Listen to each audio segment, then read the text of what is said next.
Cette semaine commence la semaine européenne de la mobilité. Elle valorise le partage de l'espace public et la sécurité des usagers. Les Français sont invités à repenser leur mode de transport et à choisir également autre chose que l'automobile.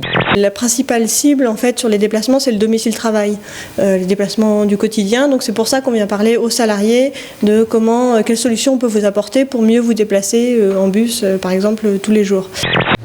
Vêtements, couvertures, produits de toilette et jouets, c'est littéralement une montagne de dons qui a rempli la salle communale samedi dernier à Bonnel. Les affaires presque toutes triées ont déjà rejoint le monastère où sont abrités les réfugiés arrivés mercredi dernier. Il ne manque rien, tout ce dont nous avons besoin est là, c'est super. Je remercie toutes les personnes qui sont venues ici pour nous soutenir. C'est un rendez-vous traditionnel, la fête de l'humanité, c'est tous les ans depuis 80 ans. Une fête populaire, une fête culturelle, une fête politique. Et cette année comme une autre, il y avait beaucoup de monde, malgré le temps, qui n'a pas repoussé tous les gens qui avaient pris leur place avant. Et nous, on a eu l'occasion de rencontrer des centaines d'Yvelinois sur notre stand. Le MoDem qui vit un drôle de mois de septembre. La formation de François Bayrou est-elle en campagne ou non pour ces régionales en Ile-de-France? L'UDI, vous le savez, s'est rallié aux Républicains avant même le premier tour, mais pour le moment, pas d'accord avec le MoDem sur une liste commune. Est-ce que le MoDem existe encore aujourd'hui ?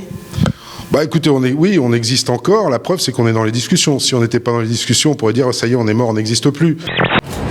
Une journée placée sous le signe de l'agriculture. Avant de rencontrer le réseau AMAP Île-de-France, Claude Bartolone, le candidat du Parti socialiste aux élections régionales d'Île-de-France, était aujourd'hui à Versailles en visite à l'INRA pour observer l'avancée des recherches dans le secteur agroalimentaire.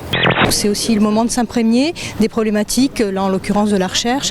On a parlé beaucoup là des doctorants, des post-docs, donc on est avec des échanges concrets et c'est de ça dont on a besoin aussi pour être au plus proche en termes de solutions ensuite des demandes et de la réalité du terrain. Nouvelle mobilisation des enseignants contre la réforme du collège, la 3e depuis la présentation du projet par la ministre. Ils étaient à Paris aujourd'hui, nous entendrons leurs revendications. La mobilisation, aujourd'hui vous voyez qu'elle est là, elle est présente, elle est autour de moi.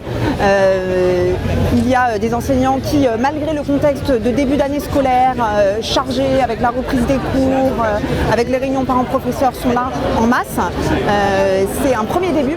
Selon le ministère de l'Éducation nationale, 15,8% des enseignants sont en grève ce jeudi sur toute la France pour protester contre la réforme des collèges.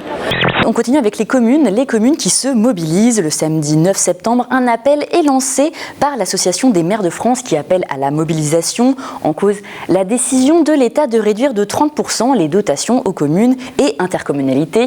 À Saint-Cyr-l'École, la mairie a même préparé un cercueil symbolique. Le maire Bernard Devin se mobilise non sans humour. Plus d'une centaine de salariés de l'entreprise GEA de Montigny-le-Bretonneux se sont rassemblés ce lundi après-midi pour faire grève. Ils se mobilisent contre un plan de restructuration débuté en août 2014 et qui met en péril une trentaine d'emplois.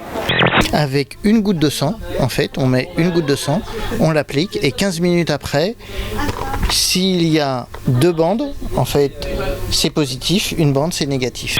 Vous avez aujourd'hui des gens qui parfois trompent leur femme ou des femmes qui trompent leur ami, leur conjoint. Et pour le coup, ils n'ont pas forcément la possibilité d'aller en centre de dépistage parce que parfois les horaires sont un peu compliqués. Ils sont effectivement en train de travailler. Et là, pour le coup, c'est compliqué d'aller voir son médecin généraliste en disant « j'aimerais bien faire un test du sida ».